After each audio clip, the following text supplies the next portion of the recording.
Hello guys, మనకి present IPL 2025 season అయితే జరుగుతూ ఉంది. అయితే మరి ఐపీఎల్ అనగానే మనందరికీ ఫస్ట్ గుర్తొచ్చేది ఇక్కడ 4లు 6లు మొత్తం మోగిపోతూ ఉండిద్దని చెప్పేసి. అయితే ఇదే ఐపీఎల్లో ఎన్నో రికార్డ్స్ క్రియేట్ అవుతూ ఉంటాయి, ఎన్నో రికార్డ్స్ బ్రేక్ డౌన్ అవుతూ ఉంటాయి.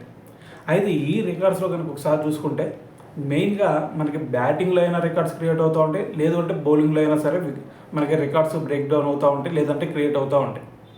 కానీ వీటన్నిటికి భిన్నంగా చూసుకుంటే మనకి వికెట్ కీపింగ్లో కూడా కొన్ని రికార్డ్స్ అయితే క్రియేట్ అవుతూ ఉంటాయి. సో వాటిల్లో ఒకటే మనకి రీసెంట్గా ఎంఎస్ ధోని క్రియేట్ చేసిన ఒక రికార్డ్. అదేంటంటే 2023 IPL final GT versus CSK మ్యాచ్లో కనుక ఒకసారి చూసుకుంటే శుభ్మన్ గిల్ని 0.1 సెకండ్స్లో తనని స్టెంపౌట్ చేయడం జరిగింది.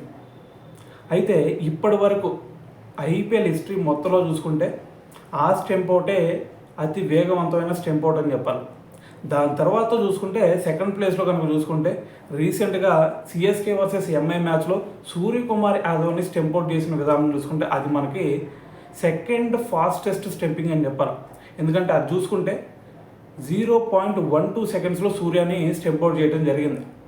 అయితే ఓన్లీ ఐపీఎల్ హిస్టరీలో మాత్రమే ఎంఎస్ ధోని ఈ రికార్డ్ని క్రియేట్ చేశాడంటే సో ఐపీఎల్లో మాత్రమే కాదు, మనకి వరల్డ్ క్రికెట్లో కూడా మనం చూసుకుంటే 2018లో ఇండియా వర్సెస్ వెస్టిండీస్ మ్యాచ్లో కనుక ఒకసారి చూస్తే కీమో బాల్ని కేవలం 0.08 సెకండ్స్లోనే తనని స్టెంపౌట్ అవుట్ చేయడం జరిగింది. సో ఇప్పటి వరకు వరల్డ్ క్రికెట్లో చూసుకుంటే అంత వేగంగా ఏ వికెట్ కీపర్ కూడా ఏ బ్యాట్స్మెన్ని అంత ఫాస్ట్గా స్టెంపౌట్ చేసిన సినారియో కనిపించలేదు మనకి. సో అయితే ఇటు ఐపీఎల్లో చూసుకున్నా, ఇటువైపు వరల్డ్ క్రికెట్లో చూసుకున్నా అత్యంత వేగవంతమైన స్టెంపింగ్ ఎవరన్నా చేశారు అంటే అది ఎంఎస్ ధోని మాత్రమే. ఇటువైపు ఓడీస్లో వచ్చేసరికి 0.08 సెకండ్స్లో, దాని తర్వాత ఐపీఎల్లో వచ్చేసరికి 0.1 సెకండ్స్లో. సో ఓవరాల్గా చూసుకుంటే ఎంఎస్ ధోని అనేవాడే ఇప్పుడు ప్రజెంట్ మనకి ఫాస్టెస్ట్ స్టెంపింగ్ చేసిన వికెట్ కీపర్ అని చెప్పాలి. అయితే మరి ఎంఎస్ ధోని రికార్డ్ని బ్రేక్ చేసే ఛాన్స్ ఏదన్నా ఉందా అంటే మరి అంత వేగంగా స్టెంపౌట్ చేసే సిచ్యువేషన్ అయితే యంగ్స్టర్స్లో కూడా కనిపించదు. ఎందుకంటే అంత ఫాస్ట్గా అంత క్విక్గా రియాక్ట్ అవ్వడం అనేది సో చాలా అంటే చాలా కష్టం యంగ్స్టర్స్కి అయినా సరే. అయితే మరి అతన్ని స్ఫూర్తిగా తీసుకున్న కొంతమంది వికెట్ కీపర్స్ ప్రజెంట్ ఉన్నారు ఐపీఎల్లో. సో వాళ్ళు వచ్చేసరికి Jos Buttler, Rishabh Pant, Ryan Rickelton, Klaasen ఇలాంటి వాళ్ళు చాలామంది ఉన్నారు.